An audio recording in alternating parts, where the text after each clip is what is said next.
¿Cómo poner, como dirían los ingleses, todo lo pertinente a la comunión en la mano en una cáscara de nuez? Para hacerlo, lo primero que debo hacer, bueno, es apelar a la serenidad que da la buena razón y evitar el emocionalismo que este tema concita. Yo no sé por qué, pero apenas tocamos el tema de la comunión en la mano y ya algunos se erizan, ¿no? Y aún eso no debería ser así, porque suponemos que todos apreciamos a la Eucaristía, que es, como nos enseña el Concilio Vaticano II, en diferentes documentos, la fuente y el culmen de toda la vida espiritual y de la misma misión de la Iglesia. O sea, que todo parte de la Eucaristía, incluso el mismo nacimiento de la Iglesia, que es en la noche del Jueves Santo, en la última cena, y todo conduce a ella. Es el verdadero tesoro de la Iglesia que a todos nos toca reverenciar, adorar y sobre todo a nosotros sacerdotes custodiar. Se trata nada menos que de la presencia de la persona de Cristo. Esto es lo más importante. Y esa persona es la persona divina, que se ha dado a nosotros y permanece con nosotros hasta el fin del mundo. Para entrar en tema, propongo una suerte, si se quiere, de silogismos. El primero podría decir lo siguiente, decir, bueno, a Dios se lo adora. A tu Dios solo adorarás y le rendirás culto, dice el Señor. Y se lo adora porque es Dios.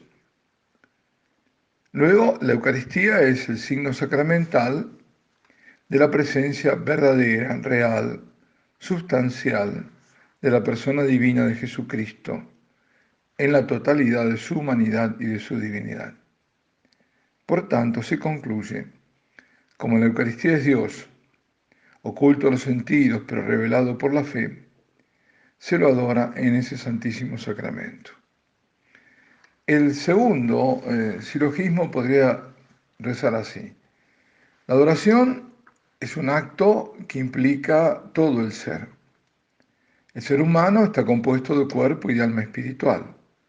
Por tanto, nuestra adoración es un acto espiritual y también es un acto corporal. Según nos enseñaba el Papa Benedicto XVI, la etimología de la palabra griega de adoración, proskinesis, indica postración. El ser inteligente se inclina, se postra en acto de sumisión y reverencia ante el Dios que lo creó. En ese acto se eleva el espíritu y se humilla el cuerpo, indicando que Dios es Dios y nosotros no somos Dios, sino quienes le debemos reverencia, respeto a su majestad. Además, nuestro Dios, revelado en Jesucristo, es no solo creador, sino salvador. Por tanto, la adoración es también reconocimiento de ese amor que nos salva. Y de ahí la otra etimología latina, adoratio, que alude a la boca, al beso, al gesto de amor. Por eso la adoración es un acto de fe y de amor, y lo propio como gesto corporal es, con santo temor de Dios, postrarse o arrodillarse ante la presencia divina, ante el Santísimo Sacramento.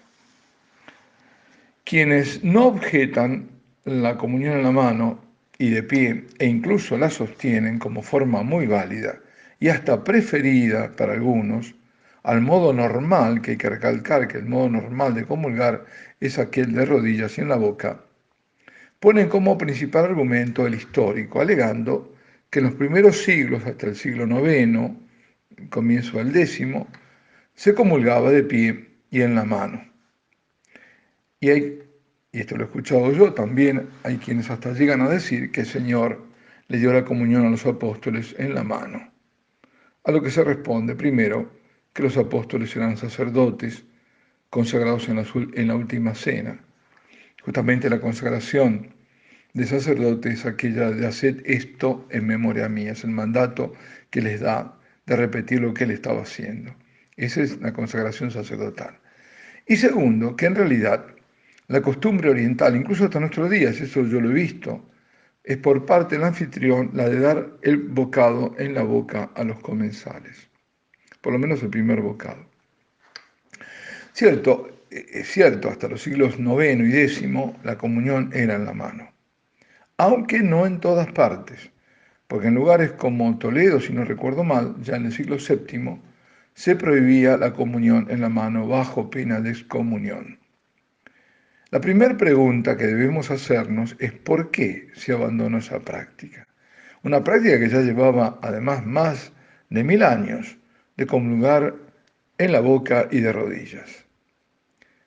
Y la segunda, ¿por qué se ha querido regresar a ella después de 1000 años de comulgar en la boca y de rodillas? La respuesta a la primera pregunta la da la instrucción Memoralie Domini, que es de Pablo VI, es sobre la administración de la Eucaristía y que todavía está vigente, donde dice que la costumbre de entregar la Eucaristía en la mano traía consigo el peligro de abusos, pero más que el temor de los abusos, influyó la creciente reverencia al sacramento a que se diese más tarde la sagrada forma directamente en la boca. El gesto litúrgico, sigue diciendo Memoriale Domini, significa la reverencia de los fieles cristianos hacia la Eucaristía. Este significado de reverencia es tan notorio, atención, que reformadores protestantes como Martín Bucero, no Martín Lutero, sino Martín Bucero, que era asesor de la Reforma Anglicana, se esforzaron en cambiar el uso e introdujeron la comunión en la mano para que sus fieles no pensaran que Cristo estaba presente bajo la forma de pan. ¿Se entiende esto? Esto es una clave muy importante. Esa es la diferencia, porque realmente el hacerlo de pie ya está quitando esa reverencia y ese gesto de adoración, por lo tanto, propende fácilmente a pensar que se está recibiendo un pedazo de pan y no la persona de Cristo. Es decir, hay que reiterar esto. Las razones del cambio de la mano a la boca han sido, junto a una mayor comprensión del misterio, avalado por otra parte por milagros eucarísticos, a los peligros de profanación y de sacrilegios, a la conciencia que aún en las más pequeñas partículas estaba presente todo el Señor, fue sobre todo el hecho que la comunión en la boca expresa mejor la reverencia de los fieles, y la comunión no de pan y bebida común, sino del cuerpo y sangre del Señor, mientras que la comunión en la mano puede llegar a expresar irreverencia o doctrinas erradas sobre la presencia real o el sacerdocio. Esto lo decía la Memoriale Domini de Pablo VI. Él ya preveía, ya veía que esa forma iba a llevar a expresar irreverencia o a propender, digamos, doctrinas cerradas sobre la presencia real o sobre el sacerdocio. Y es exactamente lo que está ocurriendo. Este es el meollo de la cuestión. Hay que decir, por otra parte, que el uso de la comunión, yendo a la parte histórica, en la mano, no solo es abandonado, sino prohibido expresamente. Además de Toledo, como ejemplo están los sínodos de Rouen, en Francia, del año 878, y antes el de Córdoba, el sínodo de Córdoba del año 839, que prohíben con excomunión la comunión en la mano. Y aquí viene el motivo de la segunda pregunta. ¿Por qué se quiso ahora, a partir del posconcilio, volver a la comunión en la mano? Repito, después de más de 1000 años de práctica.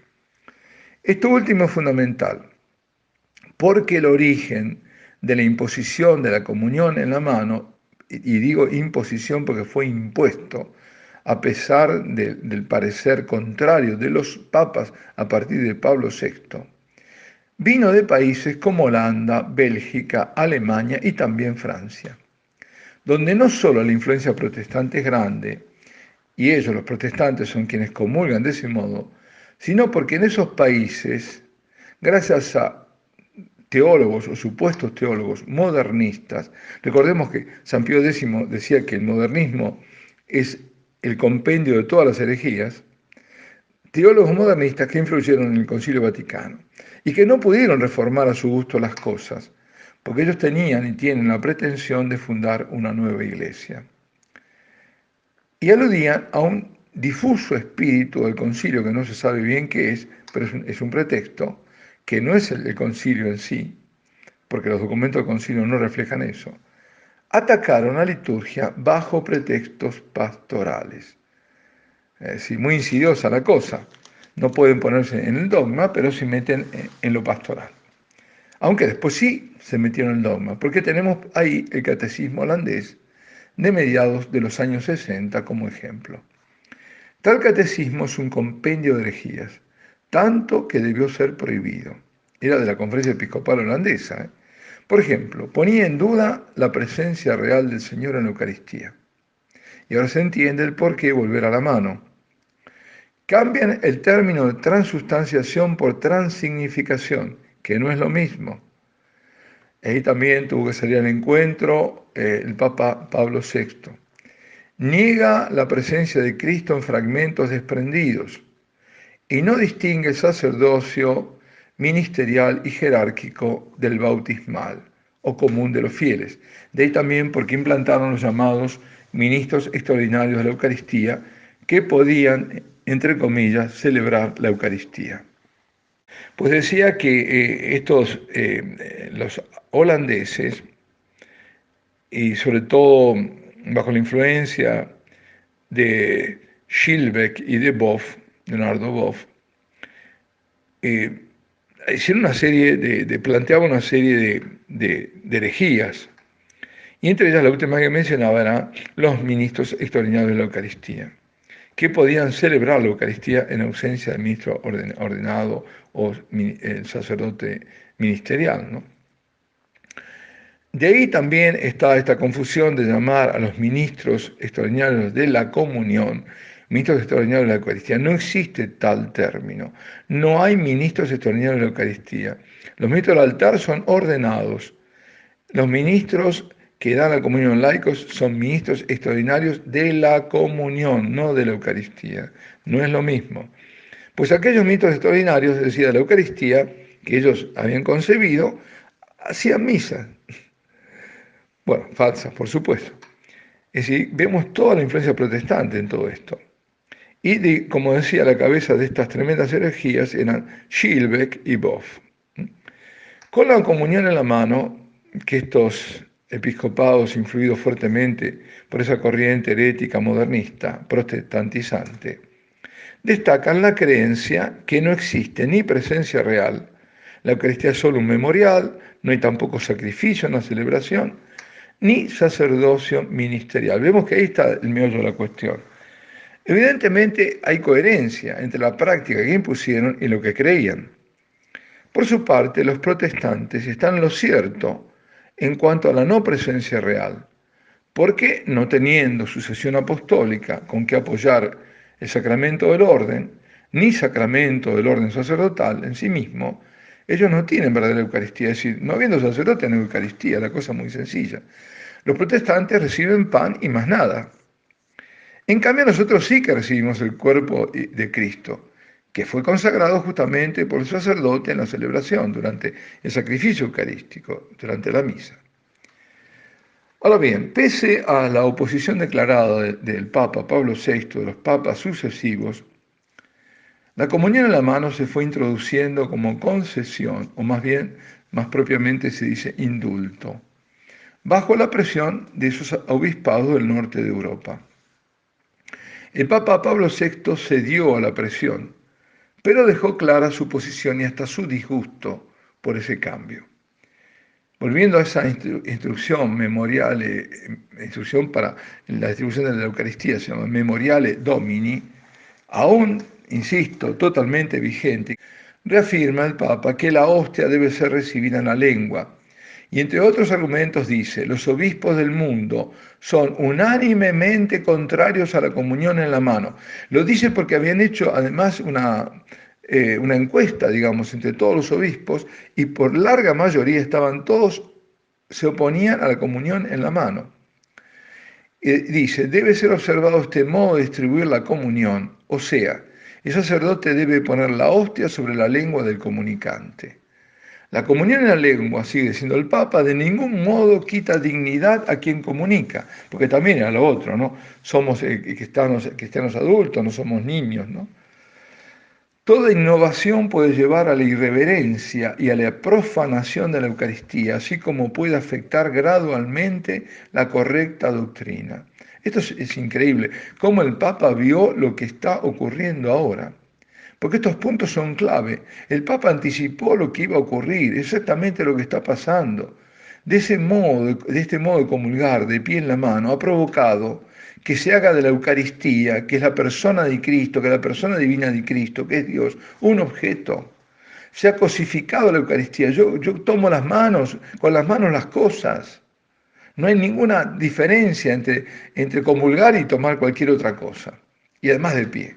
Se la trata como un objeto y la más de las veces ni siquiera un objeto preciado.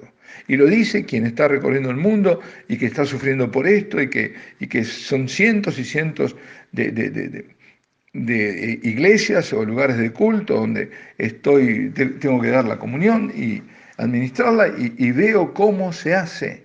No hay la mínima noción de a quién se está recibiendo. Y estas son profanaciones, porque profanar es hacer de algo sacro algo profano. Y se ha visto realmente profundamente afectada la doctrina de la presencia real por esto mismo, hasta el punto que la mayoría de las personas cree que se trata de una presencia simbólica, pero no real. Y yo lo compruebo en misión, porque fundamentalmente lo que doy además en las homilías es catequesis. Y cuando hablo de presencia real, me miran todos con los ojos asombrados, porque no se cree, no se cree. Fijémonos, hay un adagio famoso que dice lex orandi, lex credendi. Es decir, nosotros celebramos nuestra fe. La liturgia es reflejo de aquello que creemos. ¿Qué diría, por ejemplo, un musulmán viendo cómo se distribuye la comunión y se comulga en la mano? Diría, no es cierto que estos crean que reciben a Dios no se lo trata así. Y esto que lo digo no es un ejercicio así teórico, sino real, porque aquí en Austria, pero hace 3 años atrás, un poco más, conocí a musulmanes que, bueno, que estaban haciendo toda la catequesis para ser católicos, para ser bautizados. Y es claro, no podían entender nada de eso. Yo me acuerdo que la madre de uno de estos, de uno de ellos, que también ella, madre e hijo, estaban haciendo la catequesis, y había que ver cómo aprendían, cómo sabía este otro, el hijo, mencionaba todo a Jesucristo, conocía de arriba abajo los evangelios. Y esta mujer tenía problemas serios en las rodillas, muy serios. Pero cuando exponíamos al Santísimo hacía todo esfuerzo, pero se arrodillaba. Por eso, así como nosotros celebramos lo que creemos, por vía de la liturgia, en este caso, la comunión en la mano, se termina por medio de este gesto desprovisto de toda reverencia y signo de sacralidad y de misterio. Digo, se termina creyendo en aquello que se celebra. Y en una suerte de realimentación negativa, la comunión en la mano ha provocado y provoca pérdida de la fe católica en el augusto sacramento. Por eso decía el Papa, hablaba de la reforma, y decía que el degrado de la liturgia ha provocado la devastación esta de la fe. Es decir, por vía de la liturgia se ha llevado a que no se crea ya en la presencia de la fe y en los principales símbolos de nuestra fe. Volviendo al documento Memoriale Domini, agregaba el sumo pontífice juzga que el modo tradicional y antiguo de administrar la comunión, se refería por toda la tradición antigua que había detrás, de administrar la comunión a los fieles no debe ser cambiado. La sede apostólica invita por ello fuertemente a obispos, sacerdotes y al pueblo a observar con celo esta ley. En 1980, Juan Pablo II volvía a confirmar que tocar al Santísimo Sacramento es un privilegio de los ordenados. Pese a todo, ante el difundirse de los abusos, Esta es la falta quizá de la jerarquía. En lugar de reprimir el error por debilidad, se comenzaron a hacer pequeñas concesiones, circunstanciadas, para este caso, para este otro, que, como algunos preveían, se volvieron regla universal. Como alguien recordaba, el hombre es así, menos se le pide, menos hace. Y es así no solo en el orden material, sino también en lo espiritual. Las renovaciones litúrgicas que vinieron en el posconcilio, pero repito, nada tienen que ver con el concilio, basta leer la única construcción dogmática sobre liturgia, que es Sacramentum Concilium. Estas reformas, estas renovaciones, atentaron contra la centralidad de la Eucaristía, quitando por un lado el sagrario del centro e imponiendo por el otro lado la comunión en la mano. Se ve ahí bien a dónde está apuntando todo. El contraste con el verdadero concilio fue total, ya que, como dije antes, en sus documentos dice que la Eucaristía es la fuente y el culmen de la vida espiritual de la Iglesia y de su misión. Pero además exhorta a una participación fructuosa de la Eucaristía. Sacrosanctum Concilium dice: es necesario que los fieles se acerquen a la Sagrada Liturgia con recta disposición de ánimo, pongan su alma en consonancia con su voz y colaboren con la gracia divina para no recibirla en vano. Por esta razón, los pastores de almas deben vigilar para que en la acción litúrgica no solo se observen las leyes relativas a la celebración válida y lícita, sino también para que los fieles participen en ella consciente, activa y fructuosamente. Ahora, digo yo, ¿no? Y vemos todos, más se puede ser consciente de la presencia real de Dios cuando se lo toma de la mano y se lo trata como una cosa, sin gesto de adoración alguno. Uno de los últimos documentos de Juan Pablo II fue Eclesia de Eucaristía. En su número 61 dice: el misterio eucarístico no consiente reducciones ni instrumentalizaciones. A ello invita la tradición incesante que desde los primeros siglos ha sido testigo de una comunidad cristiana celosa en custodiar ese tesoro. No hay peligro de exagerar en la consideración de este misterio, porque en este sacramento se resume todo el misterio de nuestra salvación. Mucho más se podría agregar, pero para los que quieran saber más de cómo se introdujo esa práctica, por ejemplo en Argentina, recomiendo fuertemente leer el libro de Monseñor Rodolfo Laice, que se llama Comunión en la mano, documentos e historia. No sé si será fácil conseguirlo. Yo tuve la gracia que me lo diera él ahora en septiembre, en agosto, cuando lo visité en San Giovanni Rotondo, donde él está, porque él es capuchino, el obispo emérito de San Luis. Y gracias a él creo que todavía en San Luis se da la comunión en la boca y de rodillas. Y quiero terminar ahora, bueno, con un par de cositas. Uno es un testimonio personal que me ocurrió hace un par de días. Y para mí fue un signo de la voluntad de Dios el tratar este tema, que por otra parte venía postergando. Fue ahora en Viena, yo estoy en Viena, y fue el sábado pasado a la misa vespertina, que era la misa del tercer domingo de Adviento. Fue en Kapuzinkirche, es decir, en la iglesia de los capuchinos. Al final de la misa, yo me quedé y vino un señor alrededor de 60 años, más o menos, quizás algún año más, y estaba muy emocionado y llorando, y entonces me explicó en alemán, yo el alemán no lo hablo, así que vino la intérprete del alemán al inglés para comentarme lo que este señor estaba diciendo. Y él me dijo que cuando recibió la comunión, se fue a su lugar y sintió dentro suyo una voz que le decía, ¿por qué me tomas con la mano? Esto a mí me conmovió, le agradecí porque era una respuesta no solo para él, sino para mí y para todos ustedes. Y también les quiero comentar un fragmento de la carta que le envié en su momento el prefecto de la Congregación para el Culto Divino, el cardenal Cañizares, el anterior, el actual es el cardenal Robert Sara, y que me consta, porque me lo dijo, fue leída por el Papa Francisco. Yendo a la cuestión, después del introito, ¿no? Le digo, evitando todo preámbulo, paso al motivo de preocupación, el maltrato que se da a la Eucaristía, su banalización y desacralización, y que observo a lo largo y a lo ancho de mis misiones por Europa, promoviendo la adoración perpetua entre fieles laicos. Ante la indiferencia y hasta la negación de adoración al Señor, San Francisco también hoy hace escuchar su triste clamor. El amor no es amado. Esta lamentable situación contrasta seriamente y se opone al pedido del Santo Padre cuando invita a la Iglesia a salir de sí e ir a las periferias.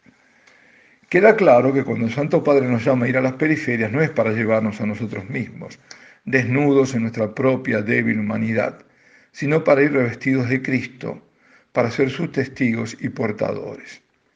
Por esa razón, toda la misión caritativa y evangelizadora de la Iglesia, que nace del encuentro y de la relación íntima con Dios en la Eucaristía, exige el máximo cuidado y reverencia en las celebraciones, donde junto a la dimensión sacrificial de la misa se enfatice también la fe de la presencia divina del Señor y la sacralidad del banquete, y la promoción de momentos de adoración y de diálogo personal ante el Santísimo Sacramento. Es posible afirmar que a donde no hay reverencia por la Eucaristía, donde no hay adoración, no hay tampoco auténtica evangelización.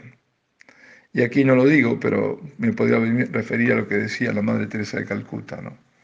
Que todo partía para ellos de la adoración. Ella decía, nosotros las misioneras de la caridad primero pasamos nuestra hora santa con el Señor en el Santísimo Sacramento, para luego pasar nuestra hora santa con Cristo en el pobre.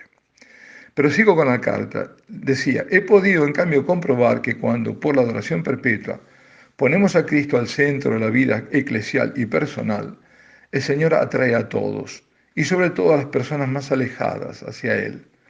Se podría decir que la periferia, por esa misteriosa fuerza centrípeta, es atraída hacia el centro, donde el Señor se le tributa el culto de adoración incesante. La adoración entonces se vuelve evangelización en sí misma, no solo por el testimonio visible, sino sobre todo por la cooperación a la obra de Dios que cada adorador cumple por el hecho de adorar. Del mismo modo, se constata que muchísimos adoradores se han sentido interpelados e impulsados por el Señor a obras de misericordia. Por todo ello, por lo que veo de positivo y lo que me toca padecer, observando tanta indiferencia e ignorancia frente a la presencia viva, real, sustancial del Señor en la Eucaristía, concluyo que es urgente y necesaria una toma de conciencia del problema junto a medidas correctoras. En concreto, como el mejor modo de evidenciar la presencia divina mediante el lenguaje corporal que expresa nuestra pequeñez y gratitud ante la absoluta divinidad y amorosa condescendencia de nuestro Señor, pido que la comunión sea recibida con todo sentido de adoración y por ello de rodillas y en la boca. Y concluyo esto con lo que dice el Catecismo Romano, aquel de Trento. Dice, en su parte segunda del capítulo cuarto, dice, así como de entre todos los sagrados misterios que el Señor nuestro Salvador nos encomendó, como instrumentos certísimos de la divina gracia, no hay ninguno que pueda compararse con el Santísimo Sacramento de la Eucaristía, así también no ha de temerse de Dios castigo más grave de pecado alguno que, si cosa tan llena de toda santidad, o mejor dicho, que contiene al autor mismo y fuente de la santidad, no es tratada santa y religiosamente por los fieles. Alabado sea Jesucristo.